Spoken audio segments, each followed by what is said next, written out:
Olá, meus irmãos, boa tarde a todos vocês que estão aqui no nosso canal no Instagram da nossa igreja presbiteriana em Dionísio, na verdade, a nossa congregação aqui em Dionísio.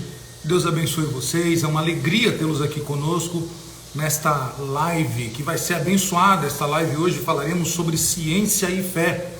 Daqui a pouquinho o nosso palestrante, o nosso convidado estará entrando e a gente vai poder dialogar um pouquinho sobre esse tema tão importante, ou essas duas ciências, né?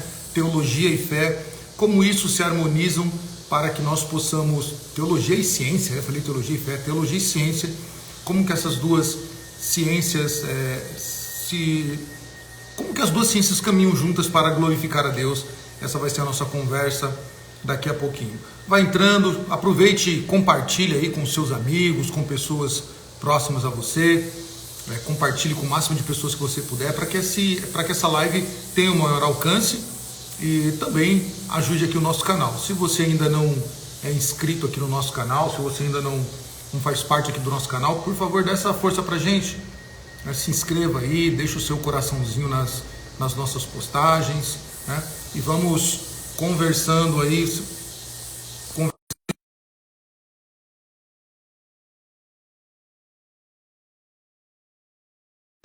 Deixa eu ver aqui se o nosso convidado já está aqui, aceitando. Vamos ver. Opa, que alegria, meu irmão! Boa noite, meu amigo, meu irmão Samuel, tudo bem? Que prazer falar com você. Boa noite, reverendo Carlos. Olha, rapaz, é uma alegria compartilhar esse momento aqui contigo. Primeiro, quero agradecer a você pela sua disponibilidade, do seu tempo, que eu sei que é corrido, com muitas atividades aí agora pastoreando a igreja, cuidando da família e outras atividades mais. Muito obrigado aí por dedicar esse tempo aí à nossa igreja aqui em Dionísio. A nossa igreja fica muito grato a você, viu, reverendo? Samuel, o prazer e a honra é toda minha, viu? Eu fico muito feliz de poder participar de um tema tão interessante, né? Nós já de muito tempo, né, temos falado vez ou outra a respeito dessa temática e eu acredito que esse tema não é só importante, mas é urgente para a igreja, né? Sim. Nós, como igreja, precisamos expandir a nossa maneira de pensar, especialmente porque as demandas do mundo ao nosso redor estão se diversificando, crescendo, e é muito importante que a gente fique bem preparado para lidar com elas em todos os âmbitos, né? Legal.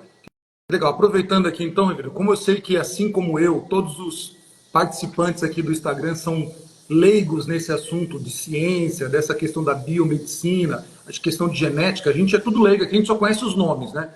Então, o senhor fique à vontade para nos explicar o que é isso, para nos conduzir como que a ciência e a fé caminham juntas para glorificar a Cristo, nos dê um apanhado geral disso, mas antes da gente entrar no tema, se apresente aí para o povo quem é o Carlos, né, o reverendo Carlos, a igreja que pastoreia, a família aí, já aproveita e manda um salve para a família também, tá? Fique à vontade nesse momento de introdução e apresentação aí. Ótimo. Brevemente, eu sou nascido em Brasília, né? E trabalho aqui na Igreja Presbiteriana de Vila Formosa, sirvo aqui como pastor auxiliar e me formei no seminário JMC, juntamente com os colegas, né, que também partilhavam assim das mesmas convicções de fé reformada que nós, não é? E antes da formação teológica, a minha formação é no campo das ciências biomédicas, né? Então, eu me formei em biomedicina e fiz mestrado em genética e doutorado também. Então, o meu campo de pesquisa caminha pelo, digamos assim, as vertentes da genética, né? Mas das ciências biomédicas como área geral, né? Como campo geral. Então, eu tenho atuado nesse campo como professor, como pesquisador e agora também como pastor, né? Então, essa é a nossa breve trajetória nesses campos que são maravilhosos de ser estudado, né, Samuel? A gente, quando fala a respeito de ciência, fala daquilo que é do cotidiano de todos nós, né? A gente vive rodeado da ciência e dos seus efeitos, né? Então, é muito interessante quando a gente desenvolve um tema desse tipo em relação à fé, porque onde muita gente pensa haver divergência, na verdade, há convergência, né? Durante muitos séculos, eu poderia dizer até milênios, a ciência e a fé caminharam de mãos dadas. Essa disjunção, né, essa desconexão entre a ciência e a fé, ela é um advento, é um evento relativamente novo na história da humanidade. E isso trouxe muito prejuízo, e a gente vai poder abordar um pouco mais a respeito desses prejuízos aqui, mas eu já começo qualquer tipo de abordagem nesse campo admitindo isso, né? Houve muita perda e é o momento da gente fazer o caminho de volta. Especialmente agora, né? Estamos às vésperas do aniversário da Reforma Protestante, né? E a Reforma foi mesmo uma resposta também a essa disjunção entre a razão especificamente, né, e a fé. E a gente vai perceber como os reformadores legaram a nós também bastante material e fundamentos muito sólidos para a gente dialogar com a ciência, enquanto agentes da fé, não é? A gente dialogar com a ciência e fazermos, como eu disse, o caminho de volta por aí. Sim, essa é uma das perguntas que eu iria fazer mesmo sobre a questão da reforma, depois você vai poder nos explicar melhor. Mas o nome da esposa e filhos, né, para o povo conhecer um pouquinho da pessoalidade aí do reverendo Carlos, a sua intimidade. Ótimo. O nome da esposa. Ótimo. Quantos Então, filhos? eu me casei com uma biomédica também, né? Sério? Nós nos Ela conhecemos. também? Ela também é. Mas essa é nova, essa eu não Pois sabia. Né? nós nos conhecemos, Samuel, no ambiente de trabalho. Nós dávamos aula numa universidade em Brasília e ela era professora no mesmo curso que eu, né? E nós nos conhecemos, nos casamos e lá se vão 15 anos de casamento, né? A gente completou agora em 13 de outubro. E nós temos a Kessia, né, da minha esposa, e nós temos 2 filhos, o Caio, que tem 16, e o Heitor, de 11. E estamos todos aqui em São Paulo agora, né? A gente está morando aqui tem 5 anos já. E nós, na verdade, morávamos no Rio Grande do Sul antes de vir para cá, né? Nossa casa era em Porto Alegre. E depois que eu vim para cá, o seminário e todo esse processo, a gente acabou ficando por aqui, né? E cá estamos agora servindo a igreja aqui de terras paulistas, né? Legal, que bom. Rapaz, conversando assim é interessante que a gente vai descobrindo as coisas, né? Eu sempre Aham. vi a Kessia assim com a cara de professora assim mesmo, é o jeito, né? Aham. Mas não imaginava. Mas legal, reverendo. Vamos começar então, reverendo, a destrinchar um pouquinho o texto, ou o tema, na verdade, explicando para nós essa diferenciação, mas que ao mesmo tempo, embora sejam termos diferentes, ciências diferentes, teologia e fé, mas de que forma elas andaram juntos, por que elas se separaram e se o senhor percebe que hoje elas estão mais próximas do que já tiveram antigamente. Eu sei que o reverendo Adalto Lourenço, que dorme no Senhor, ele já dizia isso nos seus livros, que estamos vendo uma aproximação, ainda que tímida, mas já está vendo. Mas queria saber da tua visão, então, a diferenciação das duas, né? De que forma elas andaram juntas e o porquê que elas se separaram, e se o senhor vê que hoje está se aproximando de novo essas duas ciências. Perfeito. A gente poderia partir, Samuel, conforme a sua proposta, de uma frase que foi dita por um autor chamado Dan Blazer. Ele é um americano, escreveu um livro a respeito de problemas. Ele é analista, então ele fez uma abordagem que levou em consideração a pessoa que sofre da doença mental, né?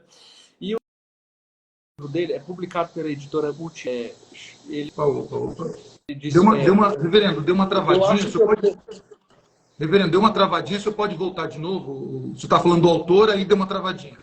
Ah, sim, pois não, sem problema. Eu tenho uma definição que o Dan Blazer deu a respeito dessa dicotomia, né, digamos assim, dessa dualidade entre fé e ciência. E ele, no livro dele, que é publicado pela editora Ultimato, um livro antigo, ele disse o seguinte, que a religião perdeu a razão. e a ciência perdeu a alma, né? Então ele tenta explicar o momento da história em que isso aconteceu num contexto de doença mental, né? Eu sei que a nossa abordagem aqui não entra muito nesse campo, mas essa definição, ou seja, de que a religião perdeu a razão e de que a ciência perdeu a alma, ela descreve bem, na minha percepção, o que aconteceu, né? E a pergunta é, quando isso aconteceu? Se a gente voltar, por exemplo, a Hipócrates, que é o pai da medicina, né? Hipócrates viveu entre 460 e 377 antes de Cristo. E Hipócrates, ele como cientista que era, né? Inclusive autor do juramento hipocrático, né? Que foi durante séculos utilizado pelos estudantes de medicina no ato da sua formatura, para descrever o que era a sua profissão e como eles pretendiam executá-la, né, na sociedade e tal. O chamado juramento hipocrático. Se a gente pegar o juramento de Hipócrates e ler, você vai ver que ele começa e termina falando de fé, né? Ele começa falando, eu juro em nome de... Aí ele fala os deuses que eles cultuavam naquela ocasião, né? Que vou exercer a minha profissão com a finalidade de promover o bem. Eu estou aqui parafraseando e resumindo, porque é bem longo o texto deles, né? Mas Hipócrates começa falando a respeito de fé como sendo uma expressão, melhor, o exercício profissional como uma expressão de fé, ou seja, ele faz aquilo porque entende que está promovendo o bem, que está agradando as entidades divinas e tudo mais, né? E termina fazendo um juramento dizendo que se ele faltar naquilo que ele mesmo prometeu, que ele então se submete aos termos que os deuses queiram trazer contra ele em função da sua displicência, né? Então, é evidente que nós aqui não militamos as divindades greco-romanas, nada disso. Mas é só para a gente ter uma ideia de que ali, agora há pouco, né, assim, se a gente parar para pensar o que é 370 antes de Cristo, né? É bem próximo de nós contando, né, a história mundial de um modo geral. E a gente percebe que a medicina, como expressão de ciência humana aplicada, né, aplicada à saúde, ela considerou a fé como um elemento importante desde os seus primórdios, ok? Agora a gente dá um salto de 460 antes de Cristo, que é a época de Hipócrates, e vai até o século XV depois de Cristo. Esse é o período que a gente chama na história de Idade Média, né? E na Idade Média, Samuel, a gente assistiu uma cena muito trágica na história da humanidade. A Igreja de Roma, ela era incapaz de dar à sociedade as respostas para as demandas que a sociedade tinha. Então, as ciências foram se desenvolvendo, especialmente as ciências astronáuticas, né? A gente tem na figura do Galilei, por exemplo, né? Um astrônomo, né? Um estudioso dos astros e tudo mais, de como é que se comportavam as estrelas, o Sol e toda essa questão de como é que a Terra se comportava diante desses astros. E ele chega à conclusão, nos seus estudos, de que o centro da nossa galáxia, do nosso universo, melhor dizendo, não era a Terra, mas o céu, o Sol. Então, essa é a chamada teoria heliocêntrica, né? Hélio, porque vem do Sol. E ela contrariava a teoria anterior, que é a geocêntrica, né? E a Igreja de Roma, naquela época, disse o seguinte: você não pode falar isso, Galileu, porque a Escritura disse, como por exemplo lá na Batalha de Josué, né, que ele apontou o dedo para o céu e mandou o sol parar. Então, quer dizer, essa perspectiva que o homem tem de que a Terra é o centro do universo e de que o Sol orbitava ao redor da Terra, por isso você dá ordens ao Sol, né? Ela era, na verdade, uma linguagem de acomodação. As escrituras, o autor bíblico está analisando o Sol da perspectiva do observador. E na nossa perspectiva de quem está na Terra, a impressão que dá é que quem se move é o Sol. A gente vê ele nascer de um lado e se pôr do outro. Então, essa é uma linguagem que comunica um acontecimento, né? Agora, diante dessa linguagem e da incapacidade que a teologia da época encontrou, né, para responder a essa demanda da sociedade, Então, um novo modelo foi proposto, esse modelo heliocêntrico, né? E no momento que isso aconteceu, a igreja quis queimar os livros e o autor, que no caso era o Galileu Galilei.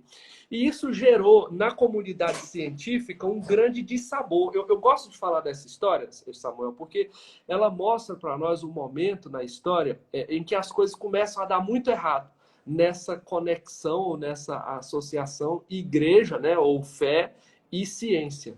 Porque ali elas brigam, vamos dizer assim, né? A igreja fica de um lado dizendo que Galileu não podia dizer aquelas coisas. Galileu fica do outro lado com cálculos matemáticos, né? Portanto, uma perspectiva altamente racional, mostrando os fatos. E nesse momento, ao invés deles se sentarem para entender o que estava acontecendo, não. Na verdade, cada um pega a sua perspectiva e vai para um canto da sala, e o resultado é essa disjunção entre fé e ciência. Daí para frente, os cientistas, de um lado, começam a demonizar a religião e a filosofia, né? Porque para eles filosofia e religião era a mesma coisa. E do outro lado, os filósofos perdão, de um lado, os cientistas demonizam a religião e a fé, e do outro lado, a religião e a fé demonizam os cientistas. Então, aquela disjunção que houve em relação à teoria geocêntrica e heliocêntrica vai se tornando cada vez maior. E aí a gente tem, depois de René Descartes, depois de Galileu Galilei, um outro representante desse mesmo movimento, que é René Descartes, que é um francês que começa agora matematicamente a explicar as coisas, um movimento que a gente chama de racionalismo, né? Então, o Descartes ele valorizava muito, muito mais até do que o Galileu, a questão de você ter cálculos matemáticos, método científico para comprovar alguma coisa. E aí, uma das coisas que o Descartes apresenta para o mundo é o método como sendo o filtro ou o óculos que vai determinar se algo é verdade ou mentira. Então, a metodologia científica, como nós a conhecemos hoje, ela nasce ali, com René Descartes, quando ele diz: o método tem que ser único e a gente tem que submeter tudo ao método científico, para a partir deste crivo, dessa análise, a gente dizer se alguma coisa é verdade ou se alguma coisa é mentira. E a razão, Samuel, ela é muito boa. A razão ela é muito útil. Mas o problema é que quando a razão desconsidera a fé, ela desconsidera a sua própria limitação. E quando a razão começa a se entender ilimitada, ela começa a cometer tantas atrocidades quanto a fé, que desconsidera a razão. Porque aí é o outro extremo problemático, né? Você tem uma fé que desconsidera completamente a razão, é uma fé, no mínimo, irracional. Ou seja, ela não leva em consideração aquilo que é fato, ela não leva em consideração aquilo que é essencial, aquilo que é importante, que é verdadeiro. Não, simplesmente ela exclui qualquer coisa que não esteja na sua perspectiva de verdade. Então, René Descartes, ele, depois de Galilei, ele apresenta, então, esse modelo altamente racionalista e humanista, não é? Porque, nesse momento, os cientistas, frustrados com o que a Igreja de Roma fez com eles, né? O fato deles terem sido demonizados, como eu disse, então, alguns autores usam essa imagem, eu gosto muito porque ela representa muito bem esse movimento. Alguns autores dizem que os cientistas tiraram os olhos do céu e colocaram os olhos na terra. É uma ideia de que é um abandono gradativo do divino, né? Daquilo que é soberano, daquilo que é alto, aquilo que é elevado, e uma perspectiva agora de colocar os olhos naquilo que é humano, naquilo que é material e natural. Você acha que isso que você acabou de falar, você acha que tem influência com a questão da Idade Média ser a idade do teocentrismo? A igreja, então, ela segmenta em todos os valores da sociedade a sua visão teocêntrica, né? Não no sentido reformado que nós conhecemos do teocentrismo, mas a ideia de que a igreja que regia e que dizia o que era e o que não era o correto para as pessoas. Inclusive, eu creio que a ciência ela foi contaminada por isso. Você entende isso também? Claro, eu concordo com você. O abandono, digamos, gradativo, né, da teoria teocêntrica, ou seja, que colocava Deus no centro da discussão religiosa religiosa e científica, é um movimento conhecido. E ele vai se tornando cada vez menos teocêntrico e cada vez mais antropocêntrico, né? Eu tenho aqui até, Samuel, uma réplica desse, que é o Homem Vitruviano, né? Sim, É sim. uma obra feita por Leonardo da Vinci, e ela data de 1470, se não me engano. Ela é desse período, e isso aqui é muito legal, porque essa imagem de Da Vinci, ela mostra como é que o homem agora está preocupado em olhar para o próprio homem, né? O homem como a medida de todas as coisas, o padrão para a análise, ou seja, já não se leva mais em consideração Deus, não é o céu, não é de Deus e do alto que vem as respostas, mas de baixo e do homem que vem as respostas, né? Então, esse movimento teocêntrico é abandonado. Foi interessante você fazer essa pergunta, porque o teocentrismo é abandonado e o antropocentrismo é abraçado, e com ele o racionalismo, né? Então, é como elos de uma corrente, não é assim? E esse distanciamento do homem, entre o homem e Deus, vai se tornando cada vez mais evidente. E a pergunta é, por que isso aconteceu? Sim. E a resposta é porque teve gente que fez perguntas à fé, à religião, aos operadores da religião da Idade Média, e eles não deram resposta. Não se pautaram às escrituras, não foram às páginas da Bíblia para fazer aquilo que Pedro disse. Olha, vocês têm que estar prontos para dar a quem quer que peça a razão da esperança que há em vós. Então, quer dizer, quando o homem da Idade Média, o homem cristão da Idade Média, fechou a porta do coração para essa ordenança bíblica, o resultado foi uma tragédia, né? Isso é verdade, reverendo. Que eu sempre digo, inclusive eu disse ontem aqui no nosso culto da reforma, né? Que certa vez alguém perguntou assim, mas por que vocês estudam tanto? Por que vocês fazem teologia, 10 anos aí num seminário, depois vão para doutorado, mestrado e continuam estudando? E eu usei essa resposta que o senhor acabou de dar. Falei assim, eu estudo para que quando alguém vier me perguntar as perguntas triviais da vida, eu saiba responder. Eu acho que é isso que o senhor colocou bem interessante, porque realmente a gente vê, quando a gente começa a ler a história, principalmente da Idade Média, século V em diante, realmente a igreja deixou a desejar nas respostas. Né? Ela praticamente espiritualizou tudo, e me parece que nós estamos vivendo um pouco disso em um ramo do cristianismo hoje. Não tem resposta, o que faz? Espiritualiza. Né? E quando você espiritualiza tudo, você não espiritualiza nada. Alguém já disse isso em algum lugar, né? É isso mesmo, Samuel. Mas eu fico imaginando assim que o nosso ouvinte aqui, o pessoal que está acompanhando a gente, deve ficar se perguntando, tá, mas tudo bem.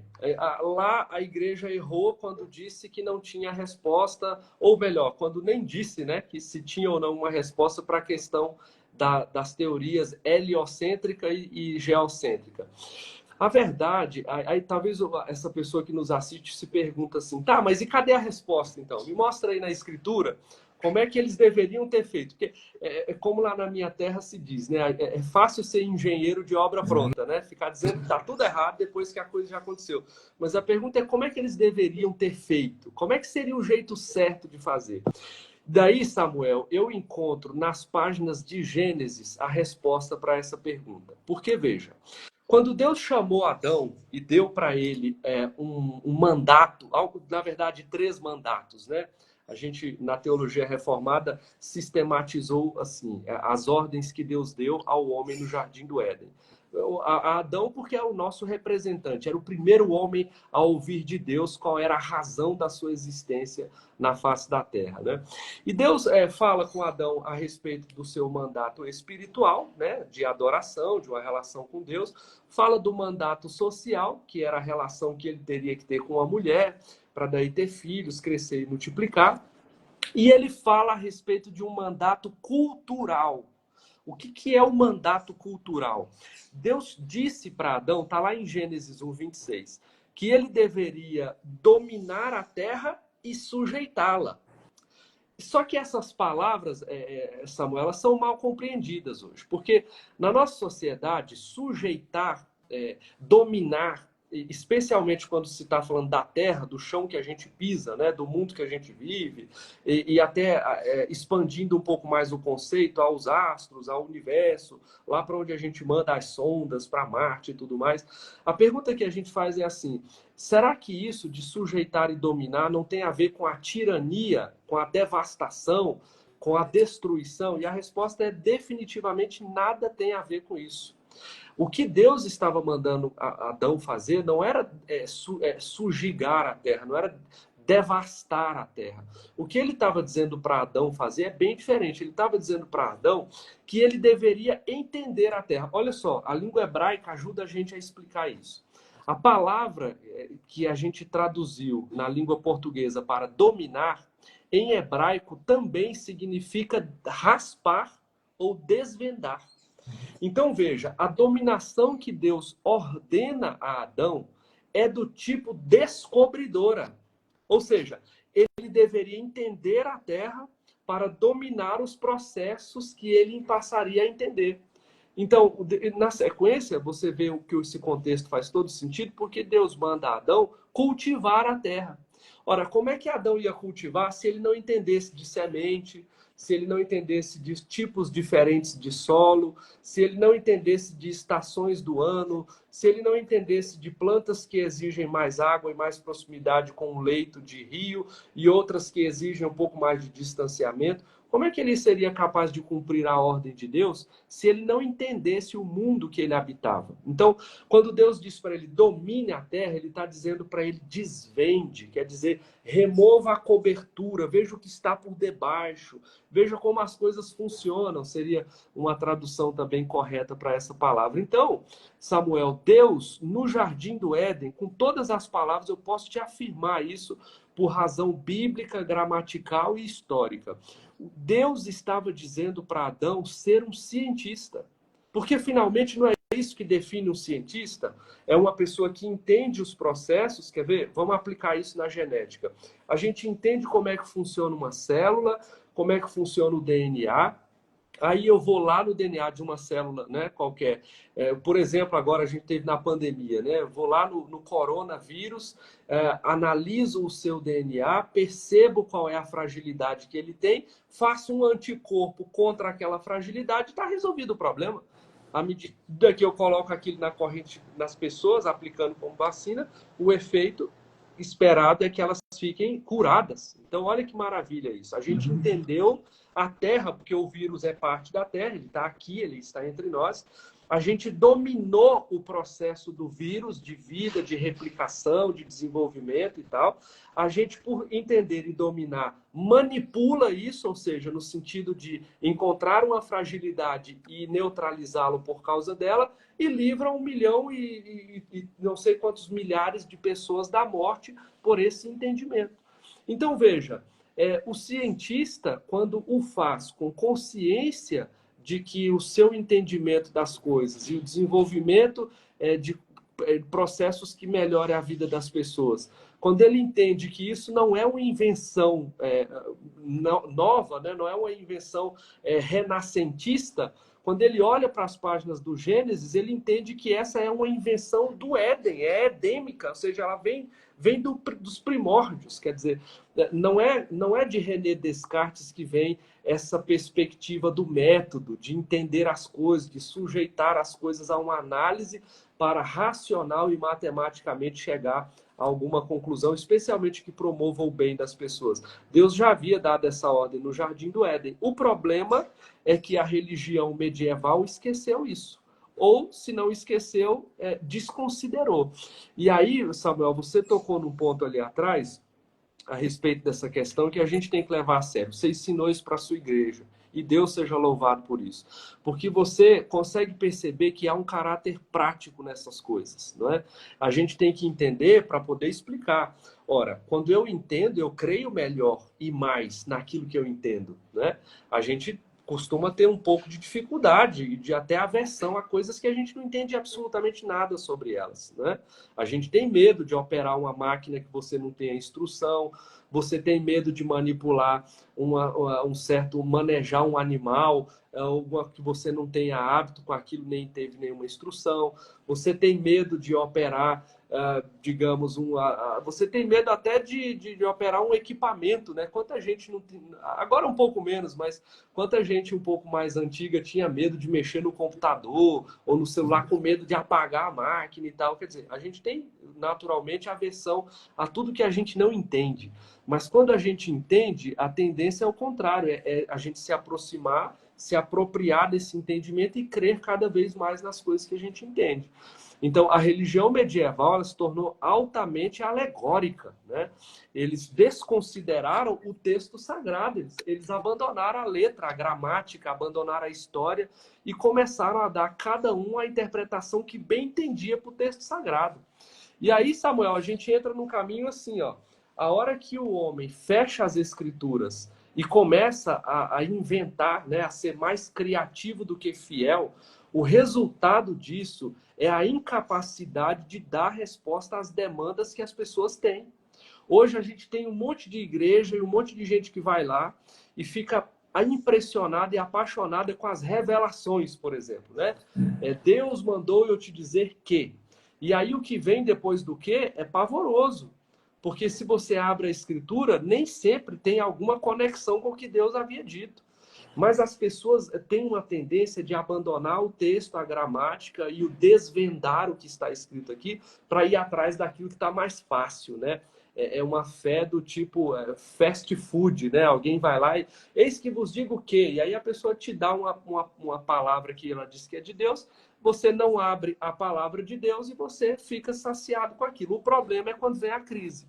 Porque aí nas crises de fé, nas crises de identidade, nas crises relacionais, nas crises de identidade de gênero, nas crises sexuais, você começa a fazer perguntas para as quais aquela profetada lá não tem resposta. Sim. Então, nós estamos, Samuel, e isso é um movimento que eu tenho muito medo, no sentido mais né, largo da história, que é o seguinte, é outra vez o abandono das escrituras. Sim. Outra vez a incapacidade de dar a quem quer que seja a razão da esperança que há em nós. Nós estamos voltando para a Idade Média. Eu quero pegar desse gancho aí que você acabou de deixar a bola para mim. Antes disso, eu mandar um abraço que o reverendo André Silvério entrou aqui, eu vi que ele passou aqui, nosso professor aí de prática de pregação, né? Grande homem de Deus. Deus abençoe. Um abraço ao reverendo André e à família. Reverendo, o senhor falou no final, quero pegar esse gancho aí do retorno a uma incredulidade das escrituras, um abandono, né? O abandono, eu tenho ele como incredulidade. Você só abandona aquilo que você não crê. Então, para mim, eu defino bem isso, né? Uhum. Mas, interessante, eu queria que o senhor abordasse essas duas coisas. Esse retorno ao abandono das escrituras por parte dos cristãos e também a nossa sociedade, o mundo, né? Nós nos deparamos, aí suscitou a pandemia, e nós vimos algo assim totalmente anticientífico, que é o cada um definindo o que era e o que não era. Então a grande mídia criou a ciência verdadeira e todo aquele que estudou, todo aquele que se opunha a tais métodos ou a tais disseminação de uma ideia era anti-ciência ou anti alguma coisa. Criou-se o anticientista e o cientista verdadeiro definido por alguém. Então, queria que o senhor resumisse para nós aí. O que define um cientista mesmo legítimo? O que define ele? Né? Eu sei mais ou menos o que você vai falar, mas para o nosso público aqui. E esse abandono às escrituras por parte dos cristãos, remontando a uma época da Idade Média. Ok. Tudo que a gente faz com algum objetivo, né? A priori. Assim. Existe uma razão por detrás de tudo que a gente faz. Quando você faz ciência, existe uma razão pela qual você faz isso. E ela pode ser basicamente de dois tipos. Ou você faz ciência para a glória de Deus, ou você faz ciência para a sua própria glória. E a gente vê muito isso na academia, Samuel. Você vai a uma universidade ou a um centro de pesquisa, eu digo com muito critério, porque tive o privilégio de estar em alguns deles, e a gente vê uma cena que é muito corriqueira. A do cientista com o seu jaleco branco dentro de uma salinha, geralmente com o mínimo possível de gente ao seu redor. E a pergunta é por quê? Será por uma questão de biossegurança? Nem sempre. Geralmente é porque o que ele quer, ou o que ele pretende, é ter o mínimo possível de espectadores e colaboradores para que quando a descoberta daquilo que ele pesquisa se der cabo, né, quando você finalmente tiver a patente de um determinado medicamento, a patente de uma vacina, a patente de, enfim, de uma técnica. Então, nesse momento, você não ter gente com que dividir os louros, né, a glória dessa conquista é desejável. Né? Então, quando você faz ciência para você mesmo, a glória é sua. E você vai fazer de tudo para ter o mínimo possível de gente ao seu redor, para você não precisar dividir, se possível, com ninguém. Né? Quem não quer ter o seu nome escrito, né, assim, nos umbrais da história, né? Igual foi, por exemplo, Sabin, né? Lavoisier e por aí outros tantos. Né? Quem não quer? O problema disso é que a gente, quando deixa de fazer ciência para a glória de Deus, a gente se torna individualista. E aí, Samuel, a ciência não caminha, mas rasteja.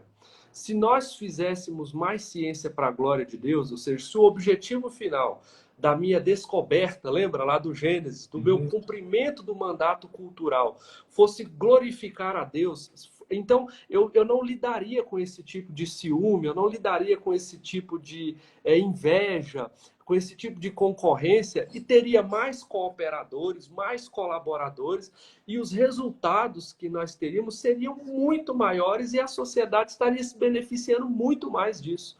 Agora, no momento que eu faço para mim a glória, o resultado como eu disse, você deve imaginar o que isso significa. Né? É uma tragédia, porque a gente produz pouco, a gente divulga ou compartilha pouco daquilo que a gente produz, e a ciência se torna um mero elemento mercantilista.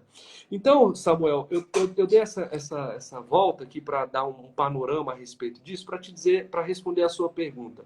Quem é o verdadeiro cientista? Ora, eu não posso admitir que existe um verdadeiro cientista à luz da Escritura e outro fora, porque tudo é à luz da Escritura, não é? Então, um verdadeiro cientista é aquele que faz ciência para a glória de Deus.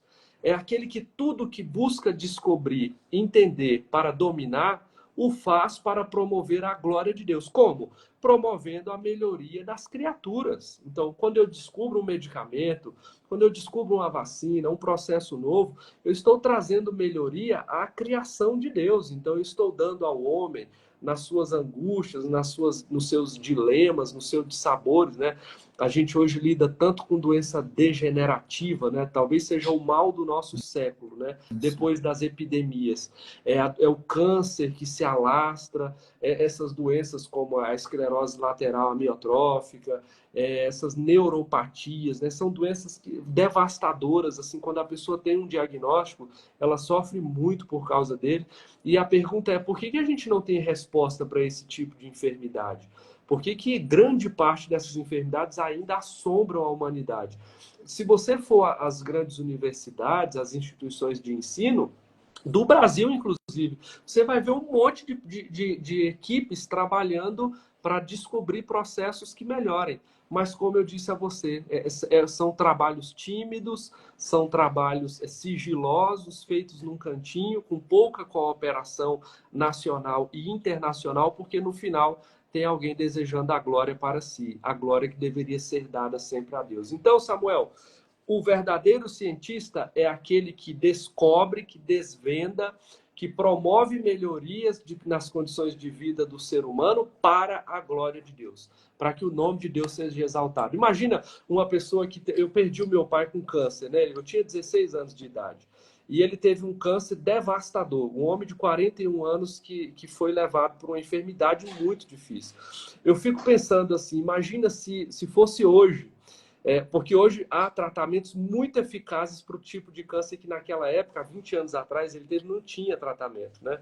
E se fosse hoje, Samuel, ele estaria vivo, possivelmente. Ele se beneficiaria disso e a gente estaria dizendo, oh, obrigado, meu Deus, porque esse medicamento, essa terapêutica, essa quimioterapia trouxe um homem com um prognóstico ruim a uma vida plena, né? Então, veja, quando a gente promove, faz ciência nessa perspectiva, a gente dá glória a Deus, porque você traz alegria a muita gente, né?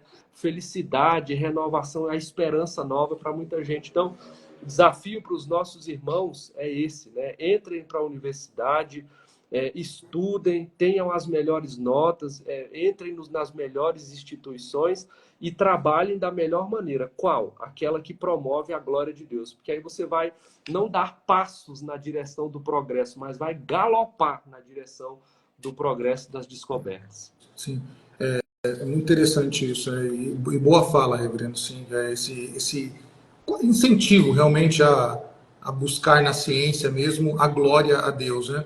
Quando a gente olha para Nicolau de Cusa, Isaac Newton, Blaise Pascal, essa turma toda, né, você percebe a devoção, né, a Deus e diante das descobertas científicas, né? Então nós precisamos desse retorno. Agora fala um pouquinho então desse momento da reforma, de como a reforma trouxe, ou qual a contribuição que a reforma trouxe num resgate a essa união que você bem explicou, que se separou ali na questão heliocêntrica.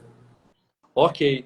Você citou, Samuel, Blaise Pascal, e foi muito legal você falar no nome dele, porque o Pascal disse uma coisa interessante que tem a ver com o nosso tema aqui. Veja como a mentalidade dele, na mentalidade de Pascal, não havia disjunção entre ciência e religião. Quando ele disse, o coração tem razões que a própria razão desconhece, veja que ele admite que existe uma limitação naquilo que é racional. Existe uma limitação na nossa percepção das coisas em relação ao método para percebê-las, né? Ele admite que a razão é limitada, porque ele está dizendo, há razões que a própria razão desconhece. Então, Pascal admitia a existência do divino, ele admitia a existência de Deus. Quer ver uma outra pessoa? Sir Isaac Newton. Ele disse, se Deus não existisse, ele teria de ser inventado. Agora veja, o homem que desenvolveu as teorias da relatividade, da gravidade, não é? Que deu um monte de material para a gente depois, como, por exemplo, Albert Einstein produziu, né? Ele chega à conclusão de que é necessária a percepção nossa de que o divino existe, não é? A própria limitação da razão, ela humilha a nossa inteligência, né?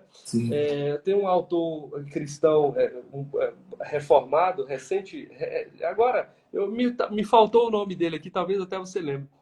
E ele escreveu um livro muito interessante sobre a inteligência humilhada. O Jonas Madureira. Jonas Madureira, obrigado, Jonas Madureira. Essa é uma circunstância em que a nossa inteligência é humilhada, né?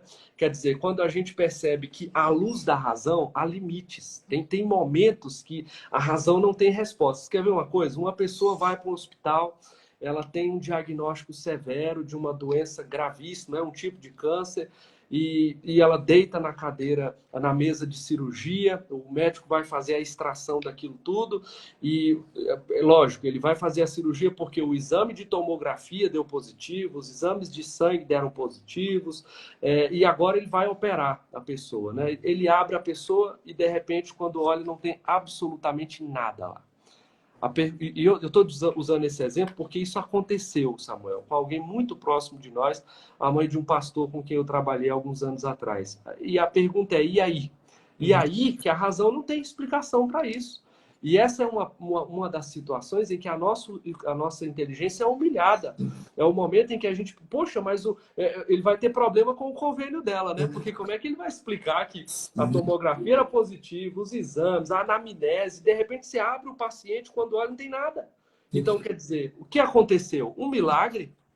E aí... Sim, inclusive, reverendo, só aproveitar aí um parênteses nisso aí, para não cortando, mas é interessante eu falar isso, porque nós temos aqui no nosso canal bastante irmãos pentecostais, né, que são irmãos queridos que a gente ama, e às vezes eu me deparo com algumas perguntas, mas vocês não creem no milagre? Então, nós cremos, Claro, há coisas que não se explica com a razão. Isso aí. Né? Então, a gente deixa a Deus isso, né? Muito boa essa sua colocação do senhor. E Samuel, isso que você falou, essa é a definição bíblica de um milagre. É aquilo que não pode ser explicado. Porque no momento que eu explicar, não é mais milagre. É Sim, ciência, né? No momento sim, que eu explicar, é descoberta, não é? Eu descoberto. entendo as razões daquilo, logo, aquilo está no escopo racional e não no escopo espiritual. Então, Lutero tinha uma certa luta com a razão, né? Uhum. Ele chegou a dizer em algum momento que a razão era a prostituta do diabo, né? Sim, sim. Porque uma hora a razão está do lado de lá, outra hora ela está do lado de cá. A gente usa a razão, mas tem hora que a razão se volta contra nós. Então havia uma certa animosidade em relação à razão no tempo de Lutero. E aí eu entro na questão que você propôs aqui a respeito da reforma. Como é que a reforma trouxe solução para esse problema, né? Entre a ciência sem alma e a fé sem razão. Como é que a reforma trouxe, equalizou essa equação? Como é que ela deu resposta a essas questões? Então, acontece o seguinte, Calvino, especialmente, ele chama muita atenção para o fato de que a reforma protestante, eu estou resumindo aqui a história dele e o seu legado, poderia e deveria ser entendida não como uma reforma religiosa, ou uma reforma política, ou uma reforma até mesmo científica, mas como uma reforma hermenêutica. Quer dizer, a reforma protestante é uma reforma na maneira de interpretar as escrituras e o mundo, portanto. Então, a reforma protestante tira os olhos da alegoria, desvaloriza a alegoria, que é aquela interpretação bíblica baseada na criatividade, né? Eu acho que o jumentinho aqui, que Jesus entrou em Jerusalém, significa tal coisa. Tirou essas coisas, né? Limpou, digamos assim, a interpretação bíblica da criatividade e evocou uma interpretação bíblica baseada na fidelidade, ou seja, na análise gramatical e histórica dos textos. Então, essa análise histórico-gramatical, ela leva a gente a fazer uma leitura bíblica que vai considerar o significado de cada palavra e o significado daquela palavra dentro do contexto em que ela foi dita. Então, Samuel, a gente lê Gênesis, lá onde eu citei agora há pouco, Gênesis 1:26, Deus dizendo para Adão dominar e sujeitar a terra, e a gente não fica tentando adivinhar o que Deus quis dizer. A gente vai no texto hebraico, originalmente escrito assim por Moisés, não é? A gente analisa o texto, descobre que o significado desta palavra, dominação, também significa descobrir, raspar, entender o que está por debaixo. Entende, portanto, que a vontade de Deus, naquele contexto, era fazer com que Adão entendesse qual era a razão pela qual ele existia, não é? E aqui é dado a ele tanto a razão pela qual ele existia, quanto o que ele deve fazer para dar sentido à sua existência. Então, olha que coisa maravilhosa. Essa reforma protestante, assim chamada, sendo uma reforma hermenêutica, leva a gente de volta para as Escrituras para que a gente entenda o que de fato Deus quis dizer. Então, já não importa aqui o que alguém acha que Deus quis dizer. Já não importa aqui o que você sente quando você acha que Deus está falando com você. O que importa, a priori, é o que de fato Deus está falando nas páginas desse livro, gramatical e historicamente. Isso mudou tudo, Samuel, porque a partir daí você tem uma interpretação unificada, ou seja, em qualquer lugar que você chega, quem abraçou este princípio hermenêutico, né, que é interpretativo, né, o que significa a palavra hermenêutico. Quem abraçou estes dois princípios interpretativos, baseado na gramática e na história, vai ter as mesmas conclusões, ou conclusões muito próximas, a respeito de todos os textos que buscar interpretar. Aí a gente vai perceber que a ciência não é inimiga da razão, que da religião. A razão não é inimiga da religião. A gente vai entender que a religião, a fé, tem seus limites. Ora, a fé não é capaz de explicar tudo. Com a fé, Samuel, eu não sou capaz de fazer um comprimido de aspirina. Sim. Com a fé, eu não sou capaz de fazer dipirona. Com a fé, eu não sou capaz de lançar um foguete para o espaço e fazer ele voltar de ré. Ok? Agora, com a razão, eu sou. Mas com a razão, eu não sou capaz de explicar quem é Deus. Com a razão, eu não sou capaz de explicar um milagre. Com a razão, eu não sou capaz de explicar aquilo que eu não posso enxergar com os olhos da carne, mas eu posso enxergar com os olhos da fé. Então, isso é maravilhoso, porque a Reforma Protestante deu para nós a seguinte resposta: para aquilo que a razão é capaz de explicar, nós a utilizaremos. A razão é uma ferramenta para que a gente entenda a nossa fé e seja capaz de transmiti-la aos outros. Com a razão, nós seremos capazes de explicar o mundo ao nosso redor. Mas, como toda ferramenta, a razão é limitada.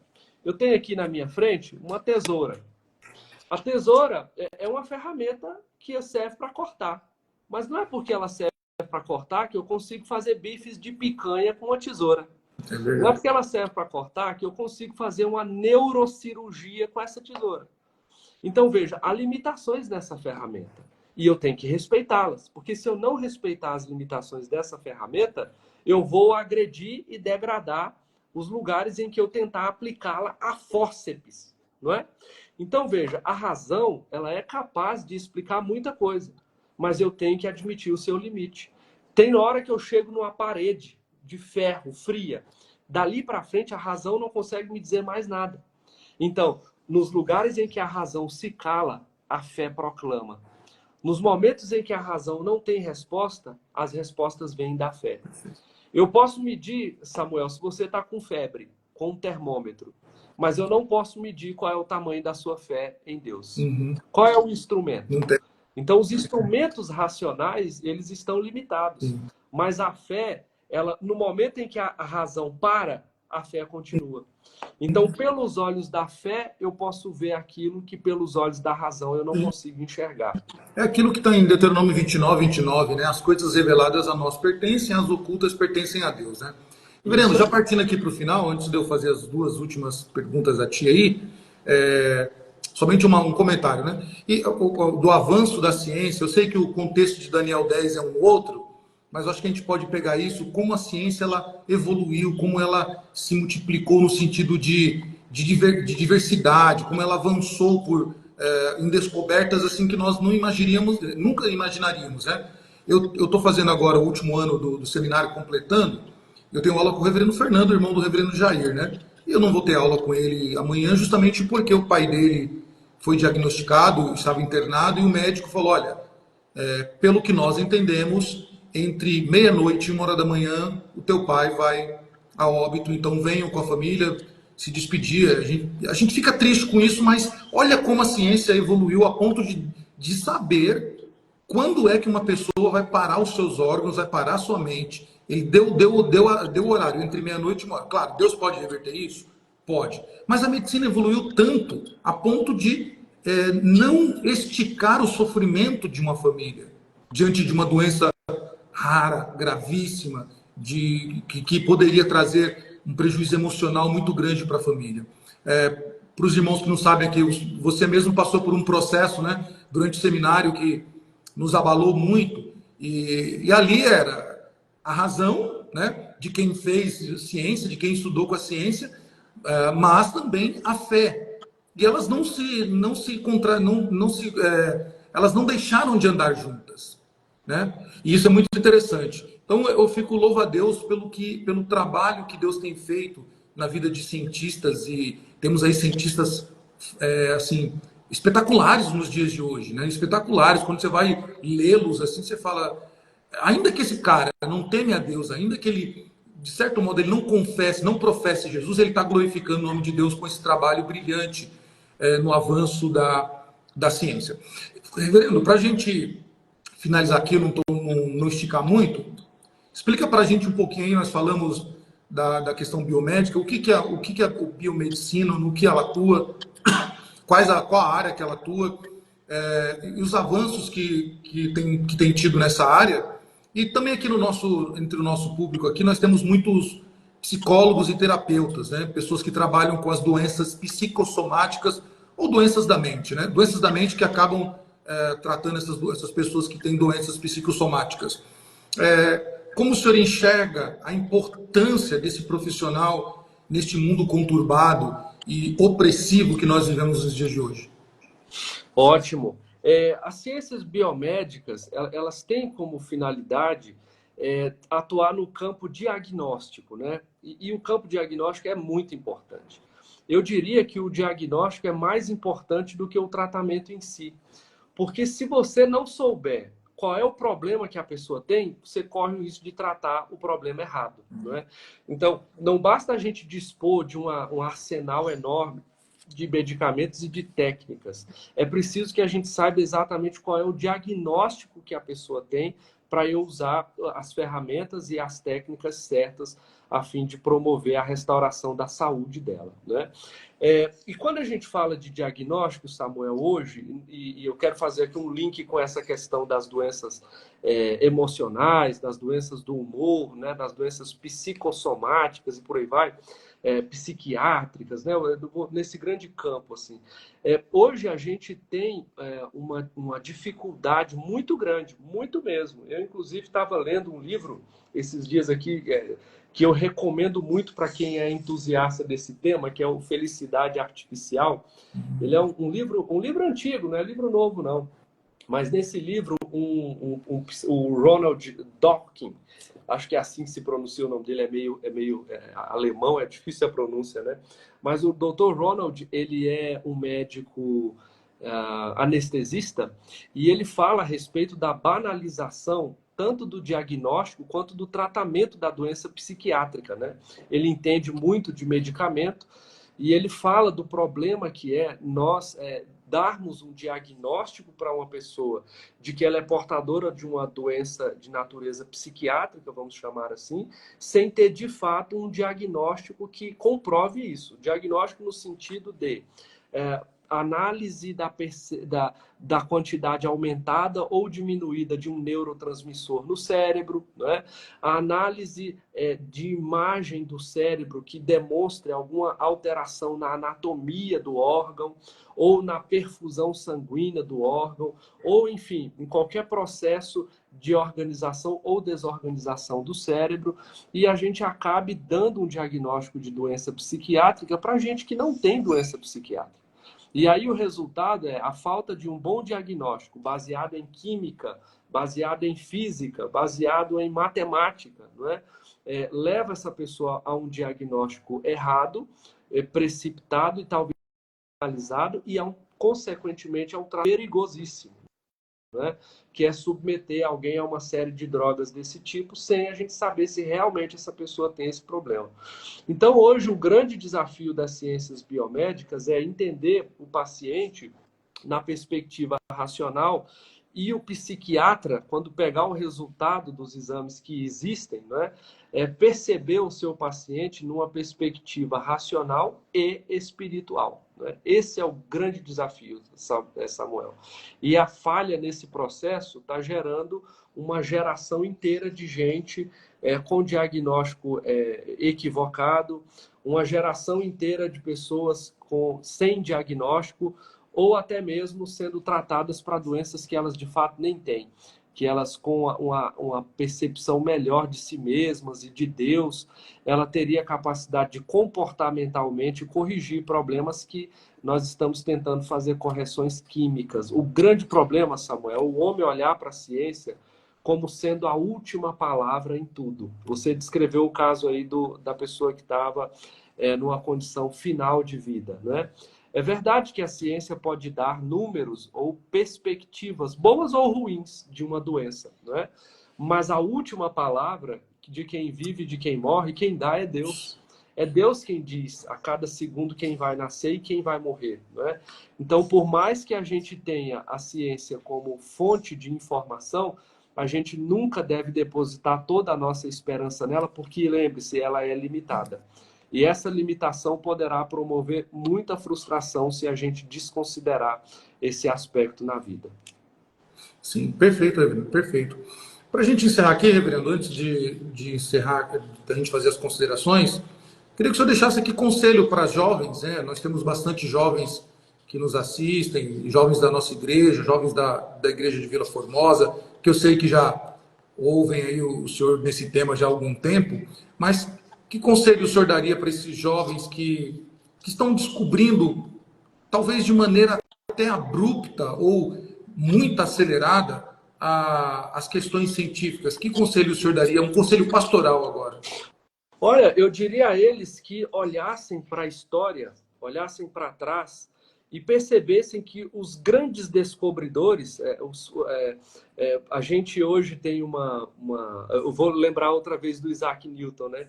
Ele disse uma frase muito célebre, ele disse assim, ó, se pude ver mais longe, é porque me apoiei nos ombros de gigantes, né? Ele admitia que o fato dele ter visto mais, dele ter podido avançar mais no campo da ciência, se dava ao fato dele ter se apoiado em gente que o antecedeu, né, historicamente, e que produziu muito bom material e que serviu para ele de fomento, serviu para ele de bases para ele construir o seu próprio pensamento enfim, os avanços que ele teve. Então, eu diria, Samuel, aos nossos jovens, especialmente aos jovens crentes, olhem para a história e percebam que os grandes cientistas da humanidade que lançaram os fundamentos de leis da natureza e coisas desse tipo, sobre as quais nós nos apoiamos até hoje, e que eram homens crentes, que confiavam no Senhor, que admitiam a existência de Deus e que por isso foram capazes de avançar e de produzir muito mais do que grande parte dos nossos produtores de ciência da modernidade. A gente vive uma ilusão de que o nosso tempo é o mais avançado de todos, de que os nossos cientistas são os melhores de todos. Eu arrisco dizer que não é o caso. Eu arrisco dizer que nós estamos caminhando muito devagar. Se a gente parar para pensar o que de fato de descoberta a gente teve nos últimos 2 ou 3 séculos depois da Idade Média. Se você comparar com a quantidade de ciência que foi produzida antes disso, a robustez da ciência que nos antecedeu, ela humilha a nossa ciência. Então, hoje nós precisamos de gente crente que confie no Senhor, que entre no laboratório, né, que é o estereótipo do cientista, vista o seu jaleco branco e leve no seu coração a fé que aprendeu na igreja aos domingos, porque isso, sem dúvida, vai guiá-lo na direção certa, com uma fé sadia e com uma razão sadia para dar respostas aos grandes dilemas da nossa sociedade e promover as melhorias que a gente, de fato, precisa que sejam melhoradas, né? A gente vai partir de um mundo que está se degradando, quando, por exemplo, aí já é um assunto, né, para um outro momento, mas a gente tem a questão dos capitais, né, assim, como que o capital das empresas de saúde, de ciência e tudo mais está lá nas alturas, né, mas aí as pessoas que não têm acesso a isso, Samuel, eu fico pensando, nós estamos na cidade de São Paulo, mas eu fico pensando quem está no interior do país, na região amazônica, quem está do outro lado no continente africano, asiático, e que assistem pela tela do YouTube ali, esses medicamentos, esses avanços, mas que possivelmente jamais terão acesso a esses avanços na vida. Por quê? Porque detrás disso não existe alguém que está comprometido com a glória de Deus, mas que está comprometido apenas com o progresso econômico daqueles que patrocinam a sua pesquisa. E a gente tem que romper com isso. E quem é a pessoa mais apta a fazê-lo, senão que o jovem crente, não é? Ser bom samaritano é uma história que Cristo tem ensinado para o seu povo. Então, é o nosso momento de abraçar essa agenda e colocar em prática o que no Éden Deus já disse, o que nos dias de Cristo o próprio Cristo já disse, e também os nossos irmãos que nos antecederam. A gente tem que olhar para trás e parar de ficar só criticando eles como gente empoeirada de uma época escura e perceber que nós estamos talvez caminhando em trevas ainda mais densas do que as deles. Perfeito, perfeito, Everton. Temos uma pergunta aqui, Everton, acho que são 2 perguntas. Deixa eu ver se eu entendi aqui. O Otávio, ele pergunta assim, muitas situações não seriam difíceis de definir se estas, ou se está, né, no campo da razão ou da fé? Eu acho que é isso, né? Não sei se deu para entender. Eu acho que ele quis dizer que muitas situações seriam resolvidas se cada uma tivesse um campo exato, no campo da fé e da razão, e não conflitando. Talvez seja isso. Uhum. Nós militamos em favor não da disjunção, né, mas da conexão, da reconexão, né?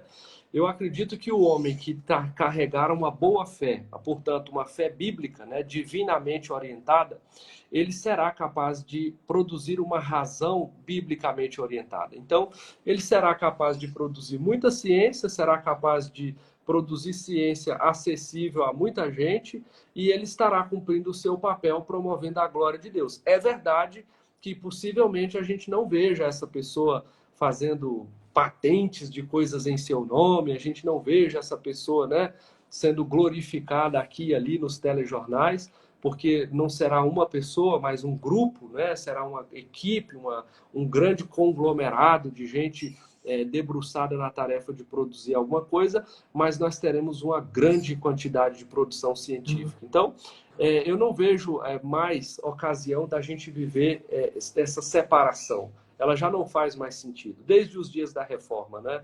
É um legado dos reformadores para nós olharmos que a gente tem na fé tudo o que a gente precisa para lidar com a razão.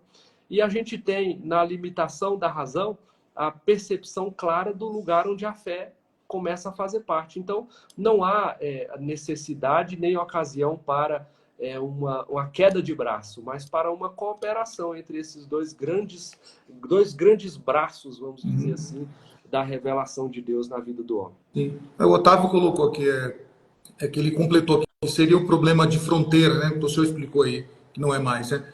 Temos também aqui a Gislene, acho que ela te conhece, a Gislene Musel.